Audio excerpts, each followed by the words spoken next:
Bismillahirrahmanirrahim. Assalamualaikum warahmatullahi wabarakatuh. Innal hamdalillah nahmaduhu wa nasta'inuhu wa nastaghfiruh wa na'udzu billahi min syururi anfusina wa min sayyiati a'malina.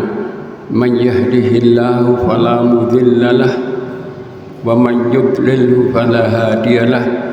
Asyhadu an la ilaha illallah wahdahu la syarikalah wa asyhadu anna Muhammadan abduhu wa rasuluh.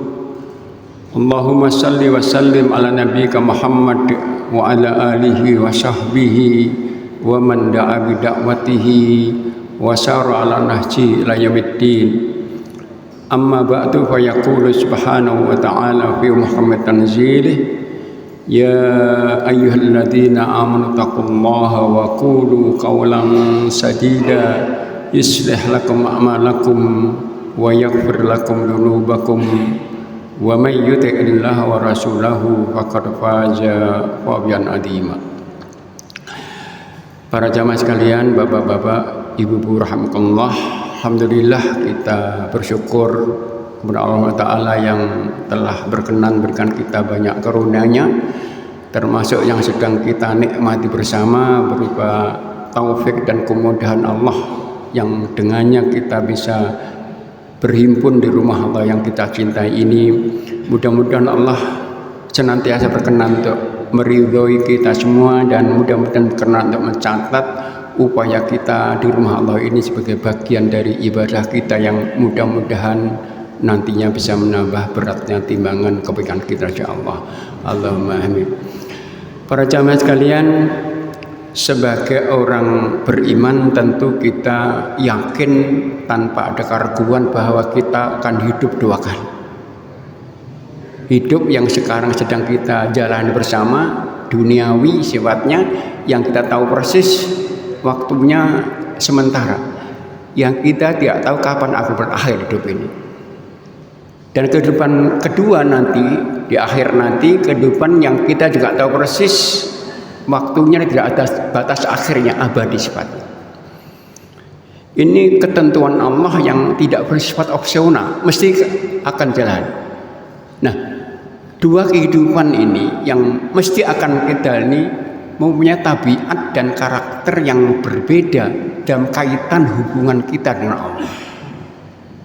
Dua karakter itu Allah sebutkan dalam Al-Quran, jelas dalam banyak ayatnya, misalnya dalam surat yang ke-9 atau ayat 105 tentang perbedaan dua karakter hidup ini. Allah berfirman, wa qul i'malu fasyallahu amalakum wa rasulul mu'minun wa saturadduna ila alimil ghaibi wasyahadati fayunabbiukum bima kuntum ta'malun.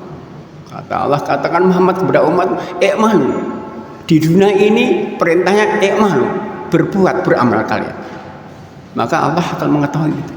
Di ayat lain Allah jelaskan bahwa tabiat hidup ini adalah beramal. Memang dalam kaitan hubungan Allah, surat yang ke-1784 Allah katakan, kullu ya'malu ala syakilatihi fa rabbukum a'lamu biman huwa ahda sabila. Katakan, ya maaf, dan setiap orang berbuat, beramal sesuai kondisi masing-masing, dan Allah mengetahui mana yang benar dari kalian yang beramal.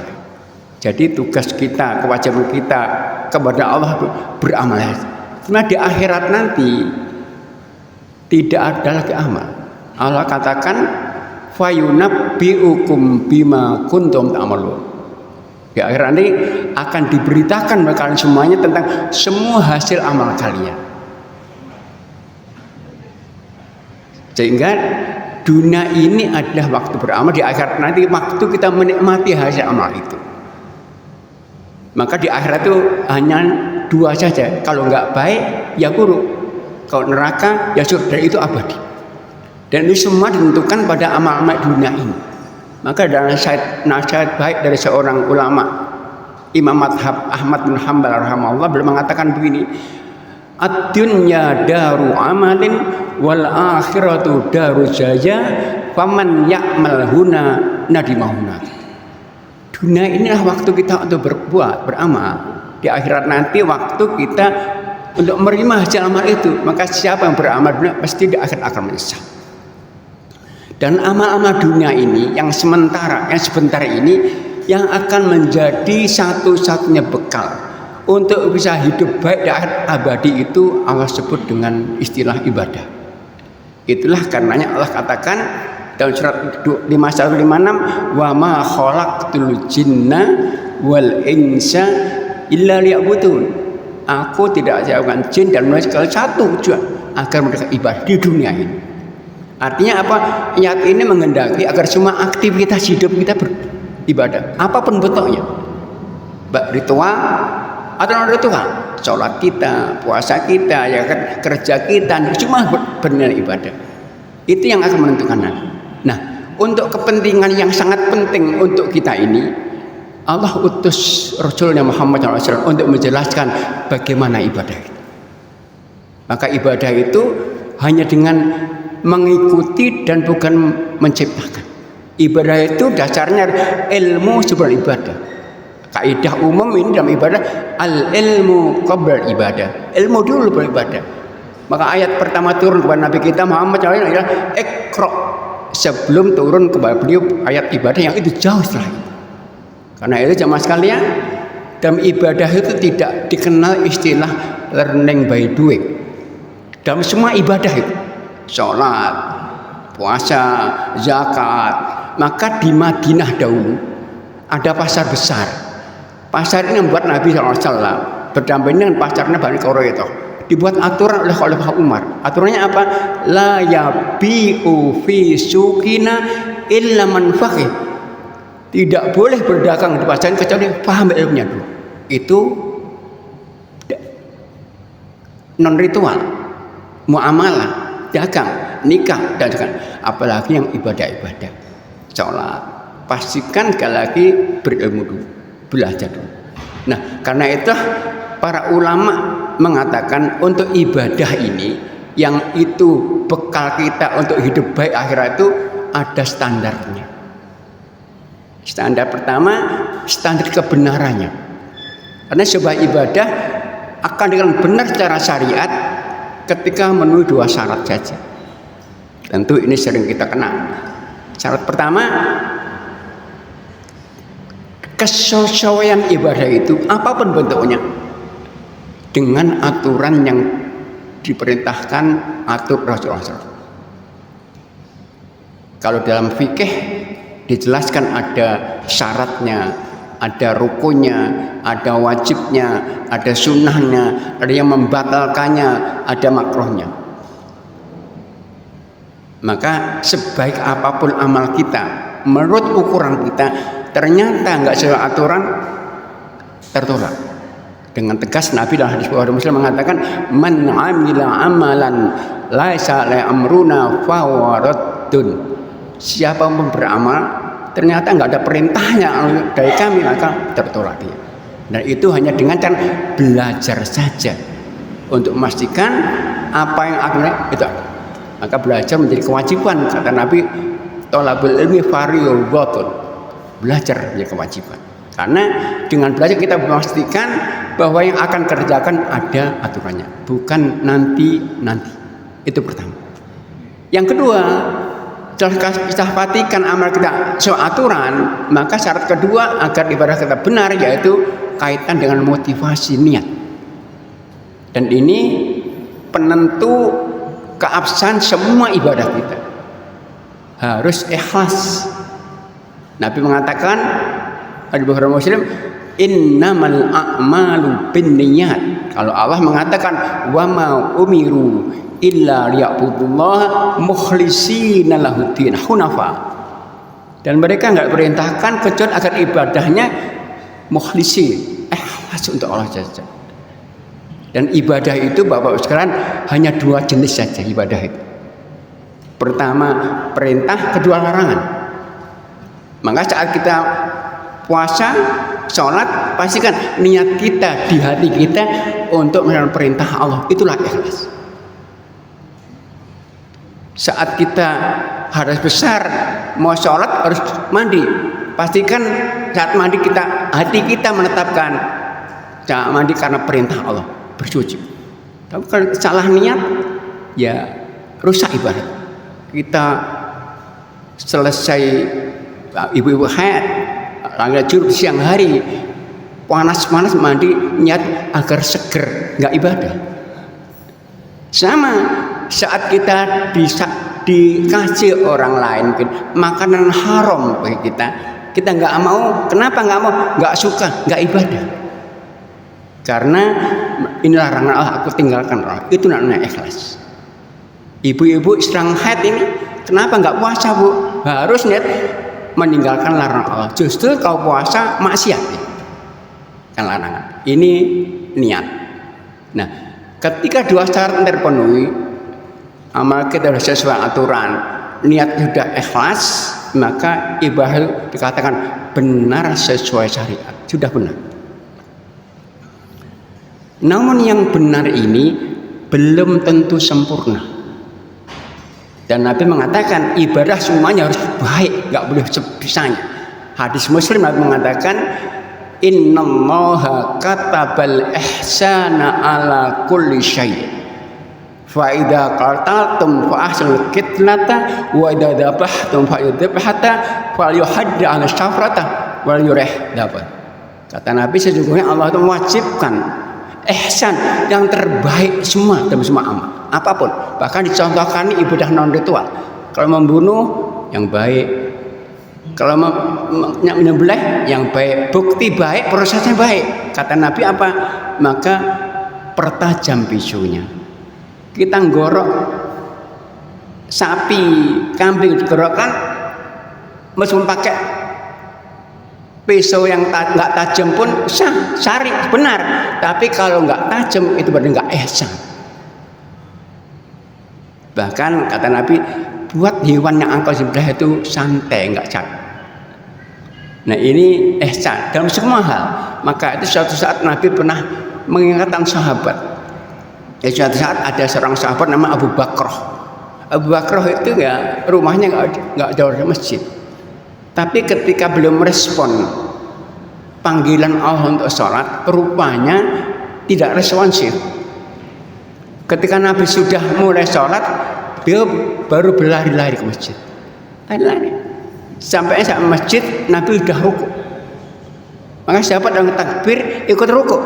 Belum sampai shaf, berjalan menuju dengan terdengar hentakan kaki. Setelah sholat selesai, Nabi tanya, siapa tadi yang lari-lari? Maka Abu Bakar mengatakan, saya Nabi. Nabi mengatakan, zadakallahu hirsan wala ta'ud. Mudah-mudahan Allah memberikan semangat lebih, tapi jangan engkau ulangi. Nah orang lari-lari sholat ngosong-ngosong nggak akan masuk. Sama saat infak, zakat harus terbaik saja. Nggak boleh kita infak harta yang bekas-bekas. Dengan tegas Allah panggil kita beriman. Surat yang kedua ayat 267 dalam infak. Kata Allah, ya ayyuhalladzina amanu anfiqu min thayyibati ma kasabtum wa mimma akhrajna lakum minal ardi wa la tayammamul khabitha minhu tunfiquna wa lastum bi akhidhihi illa an tughfidu fi. Wahai orang beriman, infaklah kalian dari yang baik-baik saja dari penghasilan dan dari yang keluarkan dari bumi untuk kalian, dan pesan jangan memilih harta-harta buruk untuk diinfakkan sementara kalian jadi malas mengambilnya, kecuali dengan mengucapkan mata yang kita nggak suka, nggak boleh kita infakkan. Bahkan tegas Allah kan kebajikan infak kita itu baru Allah berikan. Kalau infak kita pilihkan dari yang kita cintai saja. Dengan tegas awal juz 4 itu Ali Imran 92 Allah katakan lan tanalul birra hatta tunfiqu mimma tuhibbun. Enggak mungkin kalian mendapatkan kebajikan sampai kalian pilihkan dari yang kalian cintai dari kalian. Dan ini tentunya butuh perjuangan. Kenapa? Masing-masing kita punya hawa nafsu yang kecenderungannya kikir, Allah katakan innal insana khulaqa halu'a idza masyasyarru jajua wa idza manua. Itu tabiat manusia, harus kita lawan. Manusia suka yang baik untuk diri sendiri, untuk orang lain ya. Maka kadang-kadang kita bisa kadang saksikan ketika ada bencana menimpa saudara kita di sebelahnya, anak kita di sini termotivasi untuk menghimpun bantuan. Kadang-kadang himbauannya tolong himpun pakaian layak pakai diberikan infak untuk Allah. Kadang-kadang ada juga saat-saat kita diminta orang miskin, mungkin kita termotivasi untuk membantunya. Tapi saat kita buka dompet kita, kadang-kadang ada 2 lembar, nggak banyak, sama 5 ribuan, 1 lusuh, yang 1 baru. Kira-kira yang kita berikan yang mana kita? Lan tanal birra hatta, yang terbaik untuk Allah ibadah, bukan untuk manusia. Itulah yang Nabi wajibkan, semua ibadah harus terbaik semuanya. Itu sempurna. Namun yang benar, yang sempurna belum tentu diterima. Untuk enggak sia-sia ibadah kita yang sempurna tadi, maka Allah tetapkan satu syarat khusus.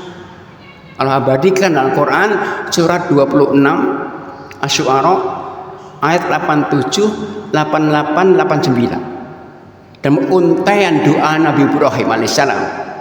Allah firman, wala tuhzini yauma yub'atsun yauma la yanfa'u malu wala banun illa man atallaha biqalbin salim.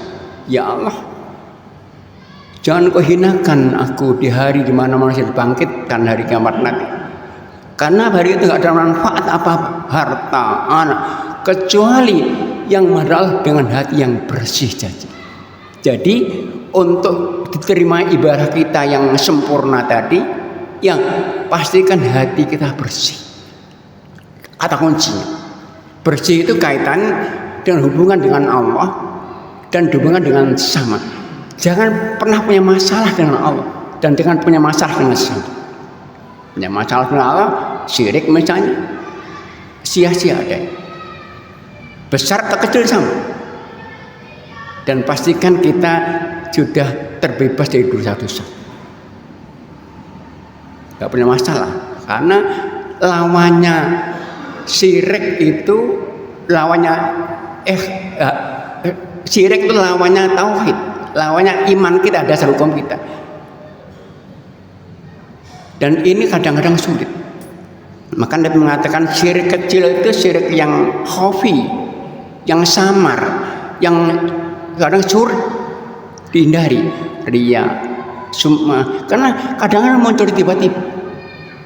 Kita sudah dari rumah niat benar hati kita karena Allah, ngajian, niat untuk infak 5.000 saja ikhlas dari rumah. Tapi kadang-kadang saat datang ke tempat kita mau masukkan kotak infak 5.000, tiba-tiba ada terdengar suara hentakan kaki, kadang-kadang pelan-pelan dulu lah ada orang. Di rumah kita kadang-kadang baca Quran ikhlas, tapi kadang-kadang waktu ada bel bunyi kita keraskan agar didengar. Ini kadang-kadang muncul tiba-tiba. Maka memang ini akan paling aku khawatirkan bahkan asyirul asyir. Bersihkan hati kita. Jadi menduakan Allah itu merusak ibadah kita. Bahkan Nabi kita pun dan seluruh Nabi pun diingatkan untuk ini. Dalam surat 39 Az-Zumar ayat 65 Allah katakan walaqad uhiya ilaika wa ilal ladzina min qablika la in asyrakta la yahbatanna amaluka wa takunanna minal khasirin. Ya Muhammad, sungguh telah diwahyukan kepadamu dalam semua nabi sebelum kamu, seandainya engkau sekarang kok menduakan Allah, ya besar apalagi kecil pun, maka semua amal akan terhapus semua dan kau akhir. Nabi apalagi kita. Nah, kebersihan hati dengan Allah ini juga harus kita sempurnakan dengan kebersihan dengan sesama. Artinya Allah ciptakan kita itu dengan berbagai bermacam-macam suku itu untuk saling mengenal, saling menghormati. Orang mukmin itu semua bersaudara, maka nggak boleh ada sakit penyakit hati pun muncul dari kita yang dengannya muncul kedzalim, menghina, menggunjing, menyakiti, semua akan merusak ibadah kita. Bahkan Nabi contohkan satu penyakit hati satu saja bisa membakar semua ibadah kita. Kata Nabi, innal hasada ya'kul hasanat kama ta'kulun narul hatab. Satu penyakit hati hasad itu akan membuat ibadah kita rusak persis api menghabis kayu bakar. Maka itu suatu saat Nabi pernah bertanya pada sahabat dalam hadis Muslim dengan mengatakan, atadruna man muflis? Sahabatku, tahukah kalian siapa orang bangkrut itu? Maka sahabat dengan kepolosannya mereka menjawab, al-muflisu fina man la dirhama wala mata. Ya Nabi, orang bangkrut yang kami pahami tentunya orang yang punya harta, punya dirham, punya uang. Nabi mengatakan, menjelaskan, al-muflisu min ummati man ya'ti yaumal qiyamati bisolatin wasyamin wazakatin waqad ya'ti waqad syatama hada wa qadhafa hada wa akala mal hada wa sabqa dima wa darbaha. Kata Nabi, orang bangkrut umatku bukan itu. Mereka ada yang bangkrut itu dari umat yang datang menghadap Allah dengan membawa salatnya sempurna, puasanya sempurna, dia kan tetap banyak dosa. Dosanya adalah dosa kan sesama. Disebutkan 5 dosa. Pertama, menghina saudara. Kedua, menuduh tanpa bukti. Ketiga, makan harta dengan tidak benar. Keempat, membunuh. Dan kelima, memukul. Kata Nabi, yu'ta hadza min hasanatihi wa hadza fa in hannat hasanatu min qabli an yuqta ma'alai. Maka orang ini kebaikannya satu diberikan pada mereka yang celanya. Kepada yang kedua diberikan pada mereka yang dituduhnya. Yang ketiga berikan kepada mereka yang dimakan hartanya. Kalau habis ibadahnya, sebenarnya ada yang dizalimi, belum dapat kebaikan. Kata Nabi, oh hidat khoto yang faturihat, maka dosa mereka ambil semua ditimpakan. Faturihat, maka masuk ke neraka. Jadi ibadahnya habis sia-sia, bahkan tambah dosa lagi. Gara-gara punya sakit hati dengan sesama. Maka orang mukmin itu harus menjadi orang pemaaf saja. Sakiti maafkan, sakiti maafkan. Maka Allah ketika menjelaskan sifat penghuni surga itu, surat yang ketiga ayat 134 Ali Imran 34, Allah katakan, alladzina yunfikuna fis syarra'i wal dharra'i wal kadhina wal afin annas wallahu yuhibbul muhsin. Penghuni surga itu mereka yang saat dunia senantiasa peduli infaknya kaya miskin, dan marah ditahan, kendalikan, dan memaafkan orang-orang yang menyakiti. Maka Bapak Ibu sekalian, kalau kita baca Quran telaah, kita nggak akan mendapatkan satu ayat pun yang perintahkan kita untuk minta maaf. Nggak ada, cuma perintah maafkan, maafkan. Nggak ada perintah minta maaf, maafkan. Artinya sakit, maafkan dulu. Kenapa? Kalau sakit maafkan, kita nggak akan khusyuk ibadah kita. Coba bayangkan Bapak Ibu sekalian, misalnya disakiti nih, sakit luar biasa oleh teman kita. Kemudian datang sholat, kira kita yang kita ingat apa kira? Ingat Allah atau ingat kapan beles sih? Sakit hati kok. Maka di Al-Quran ada satu ayat khusus yang itu jadi pelajaran bagi kita. Ayat itu turunkan kepada sahabat Abu Bakar radhiyallahu anhu. Jadi Abu Bakar radhiyallahu anhu sahabat termulia Abu Bakar. Beliau seorang yang sangat kuat imannya dan sangat dermawan dengan kebaikan. Waktu di Madinah itu banyak orang miskin dalam tanggungan Abu Bakar, banyak sekali. Termasuk keluarga besarnya Mistah bin Uthata miskin cuma ditanggung Abu Bakar bertahun-tahun. Tapi suatu saat Abu Bakar diuji lewat ini. Ujiannya apa? Kalau kita baca sejarah tentu tahu. Suatu saat ketika Rasulullah berperang, maka istri yang diajaknya Aisyah. Aisyah ketika Nabi dan sahabatnya perang diletakkan di tempat yang aman.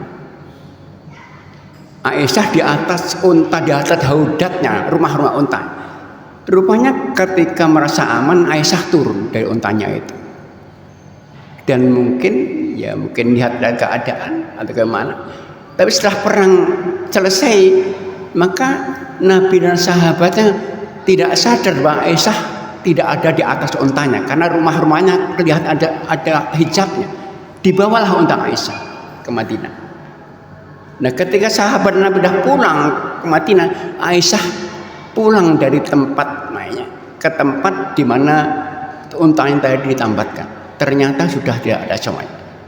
Maka dalam kondisi Aisyah menyendiri itu ada sahabat yang terlambat juga melihat itu kan ibu kita Ummu Aisyah.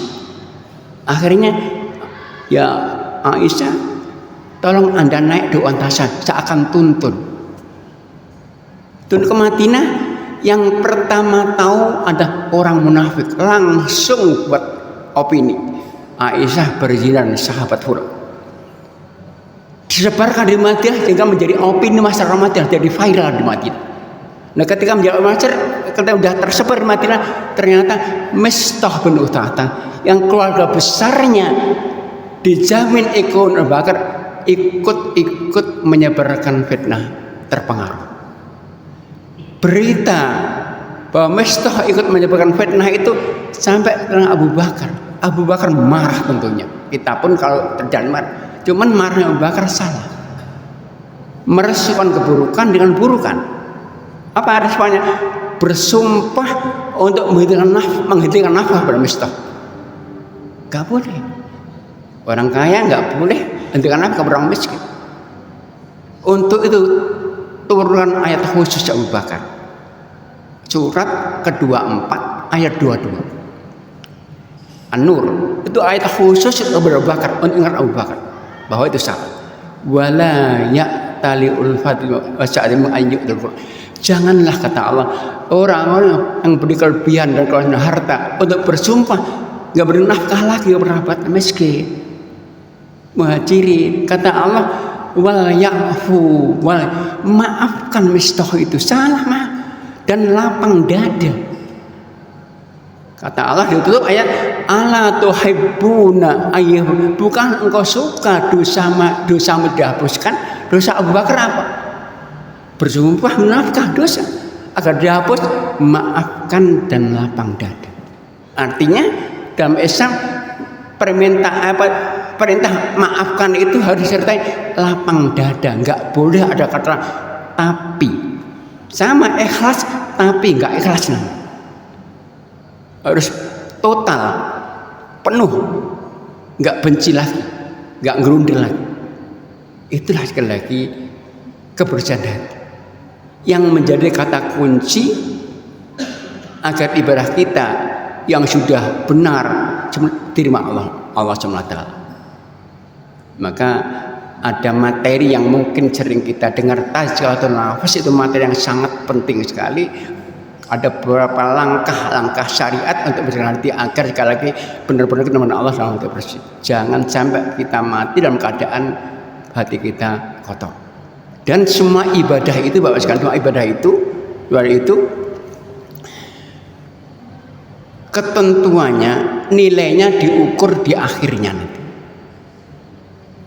Jadi ibadah kita yang baik, benar, sempurna, hati bersih itu nilainya di akhirnya, saat kita mati. Jadi kematian kita itu akan menentukan kondisi kita di akhirat nanti. Nabi hadis Muslim mengatakan, yub'atsu kullu 'abdin ala ma mata alaihi. Setiap hamba Allah itu ada bangkit dan kondisinya persis kondisi mati. maka mati baik itu menjadi kata kunci lagi. Dan untuk mati baik syaratnya proses ibadah. Apa itu? Istiqomah. Kata kunci. Kenapa harus istiqomah? Karena apa? Ajal kita itu tidak bisa kita prediksi, tidak program. Kalau orang nggak istiqomah ibadahnya, ya bisa jadi saat ajal tiba justru dia nggak sedang istiqomah, maka bisa suruh timah. Tapi orang istiqomahnya terus konstan, kapan pun ajal tiba masih dalam perbaikan, maka jamin keselamatan. Karena itulah, karena pentingnya ini, ada sahabat Sufyan bin Abdullah minta wasiat Nabi begini, ya Rasulullah, kulli fil Islam qaulan la as'alu anhu ghairaka. Ya Nabi sampaikan pesan pendek saja dalam berislam ini, beribadah. Akan dengan perasaan itu mencukupkan aku bertanya lagi. Nabi mengatakan, kul amantu billah tsumma istiqomah. Karena itu Bapak sekalian, kalau kita lagi telaah Al-Quran, kata istiqomah ini Allah sebut dalam dua bentuk saja. Pertama bentuknya perintah amr, dan itu diulang-ulang. Contohnya surat 11 ayat 112, surat 42, banyak. Kata Allah, fastaqim kama umirta wa man tabama. Istiqomah kalian, dengan perintah kepada. Ini perintah. Nah, perintah itu hukum asalnya wajib. Yang kedua, Allah disebut istiqomah dalam bentuk khobar. Dan itu 2 kali saja. Kalau perintah banyak, khobar 2 kali saja. Surat 41 ayat 30 Fussilat, dan surat 46 Al-Aqaf ayat 13-14.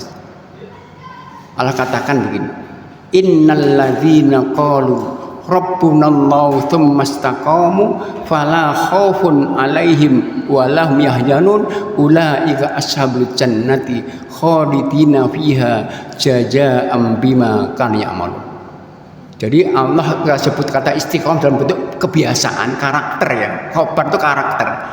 Maka Allah sebut langsung penghuni surga. Karena mesti husnul khatimah. Maka Allah kata nanti juga mereka yang mengatakan Rabb kami Allah, dan mereka istiqomah dengan konsekuensi ucapannya, ibadah terus menerus, maka mereka nggak akan takut, sedih. Kenapa? Mereka akan menjadi penghuni surga kekal abadi sebagai balasan atas istiqomah mereka. Jadi istiqomah itu Allah sebut dalam bentuk berita, kebiasaan, sebut dua-duanya penghuni surga. Karena apa? Jaminan husnul khotimah. Nah, untuk istiqomah tentunya bukan perkara yang gampang, berat. Maka para ulama mengatakan untuk istiqomah itu paling tidak ada 3 upaya kita. Pertama, pastikan ibadah kita tadi benar, sempurna, hati bersih, pastikan itu.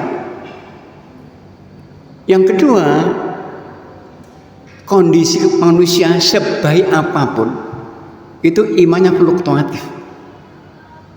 Al-iman yazidu wa yanqus. Nah, agar iman kita ketika turun segera naik lagi, maka upaya kedua, pastikan lingkungan di mana kita hidup yang baik. Teman kita teman yang baik. Itu menentukan. Karena manusia itu tabiatnya labil, mudah terpengaruh. Pastikan teman kita teman pilihan saja. Untuk itu Nabi mengatakan, al-mar'u ala dini khalili falyanzur man yukhal. Agama orang itu tergantung pada temannya. Makanya saya memilih siapa yang teman. Di rumah kita pastikan anak, istri, suami, teman yang baik, yang siap mendukung saat benar, mengingatkan salah, semangat saat kita lemah. Teman di kerja kita pastikan ini menentukan agar kita konstan, karena iman kita turun, naik turun. Nah, saat turun teman baik diingatkan, disupport, dicela. Itu yang kedua. Yang ketiga, upaya untuk ibadah dengan baik tadi, memilih teman yang baik itu adalah ikhtiar manusia, nggak ada jaminan. Maka sertakan kedua ikhtiar tadi dengan satu ibadah, doa dan doa. Doa itu adalah ibadah yang sangat mulia. Allah itu sangat-sangat cinta kepada hamba yang doa. Karena orang doa itu butuh, Allah suka hambanya butuh. Maka Nabi doa diulang-ulang. Dan banyak doa yang Allah dan Nabi ajarkan, doa untuk istiqomah. Di antaranya surat yang ketiga ayat 8. Rabbana la tuzigh qulubana ba'da hadaitana wa hab lana min ladunka rahmah innaka antal. Itu doa untuk istiqomah. Atau doa yang Nabi ajarkan mungkin kita hafal. Allahumma ya muqallibal qulub tsabbit qalbi ala dinik wa ya musarrifal qulub sarrif qalbi ala taat. Ya Allah, zat yang bolak-balikkan hati, teguhkan hati pada agama. Zat yang mengarahkan hati, arahkan untuk taat kepadamu. Ini upaya agar kita bisa istiqomah, yang itu kata kunci agar kita berhusnul khotimah. Itu sama sekarang. Itu yang mungkin bisa disampaikan. Ada waktu yang mungkin cukup, yang mungkin ada yang ingin menambahkan, bertanya, mungkin bisa kita saling bermasukan untuk kesemuanya. Untuk sementara saya cukupkan. Dari surga itu sekarang sudah ada, Pak, ya, sudah ada.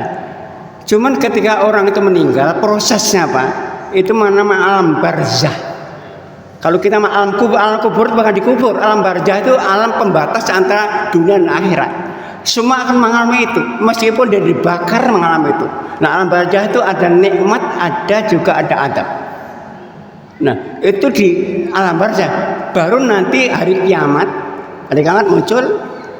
Hari kiamat namanya, kemudian ada ba'at, baru dibangkitkan manusia. Jadi proses begini, prosesnya hari kiamat dulu, hancurnya dunia ini, kemudian ba'at itu dibangkitkan manusia dari kubur, dari alam barzahnya, kemudian pada mahsyar ada hisab, ada mizan, baru itu masuk surga. Jadi surga itu baru nanti akhirat. Maka Allah katakan tentang Fir'aun itu sekarang diadab terus di alam barzah, meskipun dimumikan sekarang. Bisa dibaca itu surat yang ke-40, 45, 46. Fir'aun. Beri setiap pagi Fir'aun itu petang disiksa api neraka. Tapi wa yauma taqumus sa'atu adkhilu alafan. Baru hari kiamat datang baru masukkan. Dimasuk neraka surga ketika hari kiamat, Pak. Itu pun setelah proses pembangkitan pada mahsyar, hisab, mizan, prosesnya begitu. Panjang macam-macam. Jadi tidak sekarang di alam barzah itu disiksa, tapi siksanya siksa sifatnya gaib, kita nggak tahu bagaimana caranya. Karena apa? Yang dibakar pun disiksa. Fir'aun yang utuh disiksa, tapi belum hari kiamat. Karena apa? Waktu di alam barzah itu orang mukmin masih berpotensi hilang dosanya, tambah amalnya. Dengan doa kita orang itu bisa terhapus sudah disampai.